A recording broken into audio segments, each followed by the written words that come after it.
Il a terminé son temps très court de repos et je ne suis pas certain qu'il ait passé de très bonnes vacances, car il a travaillé tout ce temps dans la maison du Vatican et à la périphérie de Rome, sur les hauteurs de Castel Gandolfo.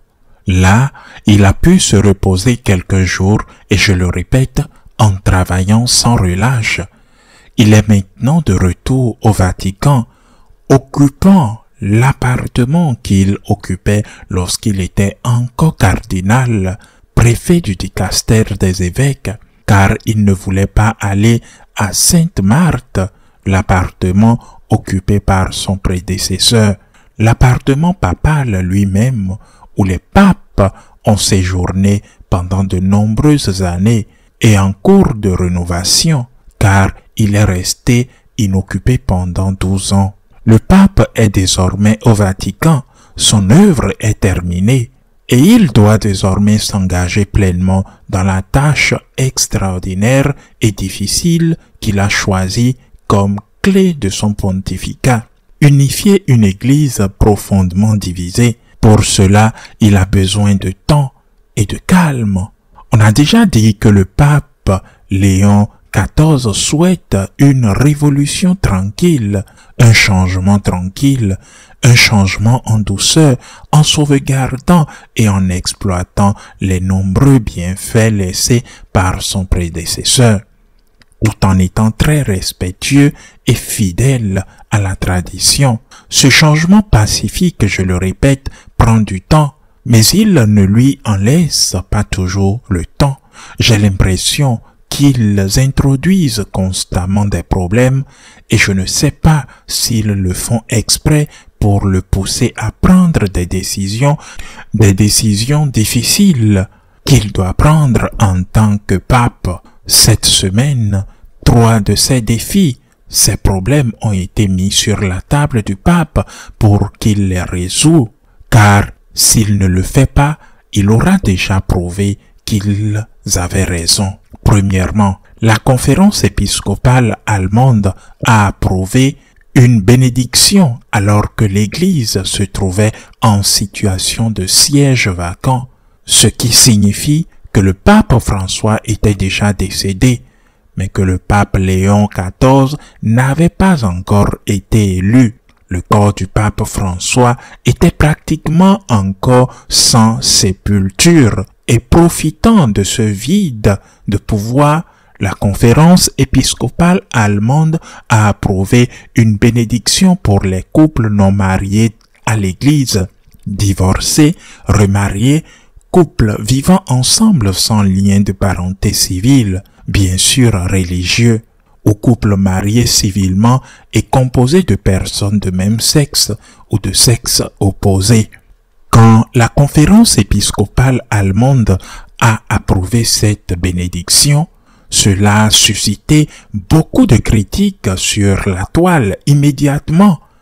Cette semaine, le cardinal Welski de Cologne a déclaré qu'il n'appliquerait pas cette bénédiction dans son diocèse, avec l'argument selon lequel outrepasser les limites autorisé par la Fiducia Supplicans, ce document de la doctrine de la foi qui autorisait la bénédiction des personnes homosexuelles, mais pas des couples homosexuels.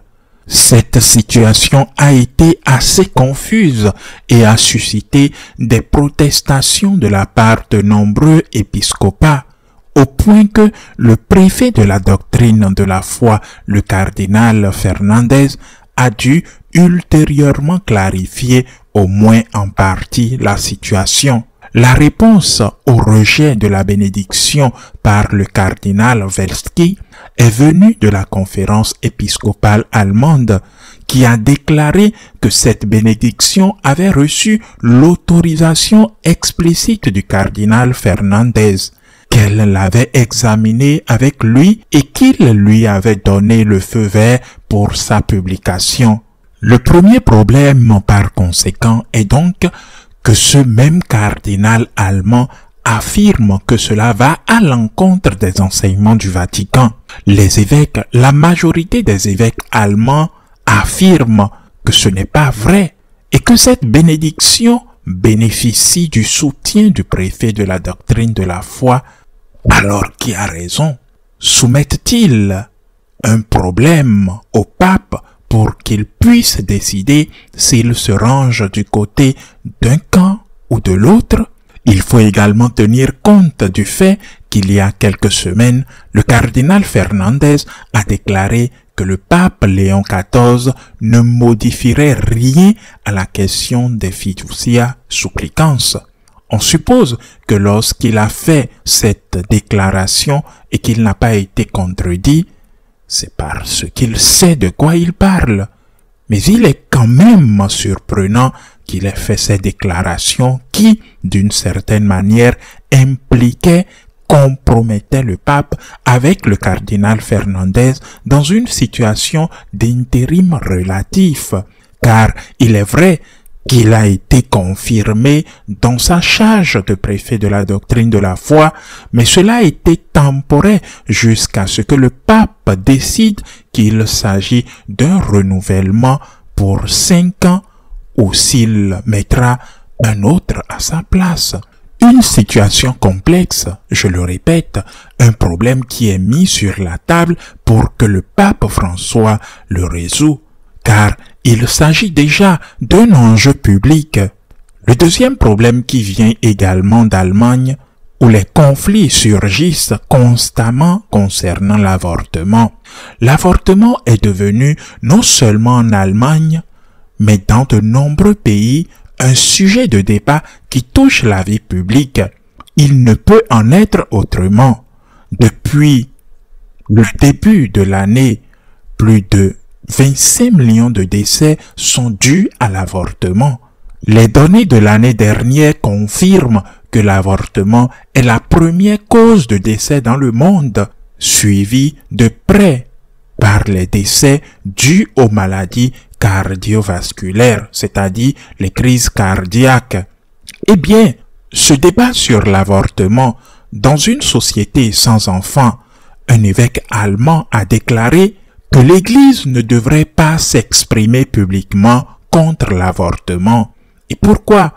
Parce qu'il affirme que cela reviendrait à entrer en politique et à favoriser les partis conservateurs opposés à l'avortement. Le cardinal Müller, également allemand, a immédiatement réagi en affirmant que ne pas s'exprimer contre l'avortement équivalait à soutenir les partis pro-avortement. L'épiscopat allemand compte un certain nombre de membres. Je ne sais pas combien, mais l'un d'eux s'est déjà exprimé clairement. Et il n'est pas certainement pas le seul qui affirme que l'avortement ne devrait absolument pas être évoqué car cela reviendrait à favoriser les politiciens conservateurs. D'autres, comme le cardinal Müller, et il n'est certainement pas le seul, affirment le contraire. Il faut parler de l'avortement. Et pourquoi? Parce que si nous restons silencieux, nous ignorons un enseignement fondamental de l'Église. Si nous restons silencieux, nous favorisons en réalité les partis politiques libéraux favorables à l'avortement. Il convient de rappeler que le prédécesseur de Léon XIV, le pape François, s'était clairement et à maintes reprises opposé à l'avortement, allant même jusqu'à qualifier les médecins pratiquant des avortements de tueurs à gages. C'est une fois de plus un sujet à l'ordre du jour du pape Léon qu'il doit aborder, car certains épiscopats sont divisés sur la question de l'avortement. Le troisième sujet, le troisième piège tendu au pape cette semaine a été tendu par un prêtre autrichien.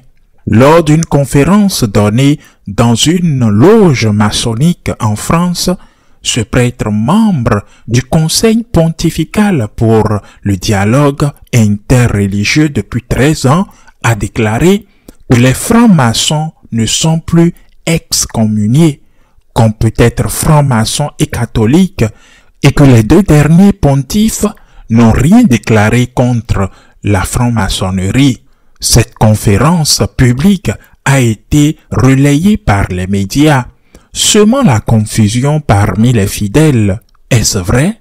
Ce prêtre doit bien sûr savoir qu'à l'époque du pape François en 2023, alors que le cardinal Fernandez présidait la doctrine de la foi, une déclaration a été faite affirmant qu'il est incompatible d'être catholique et franc-maçon et que les interdictions de 1983 établies à l'époque de Saint Jean-Paul II, alors que le cardinal Ratzinger était préfet de la foi, qui ont instauré l'excommunication des catholiques appartenant à la franc-maçonnerie, restent en vigueur. L'année 2023, ce prêtre affirme qu'aucun pape, ni François ni Benoît XVI, ne s'est exprimé à ce sujet, alors qu'il existe un document de la doctrine de la foi datant de 2023.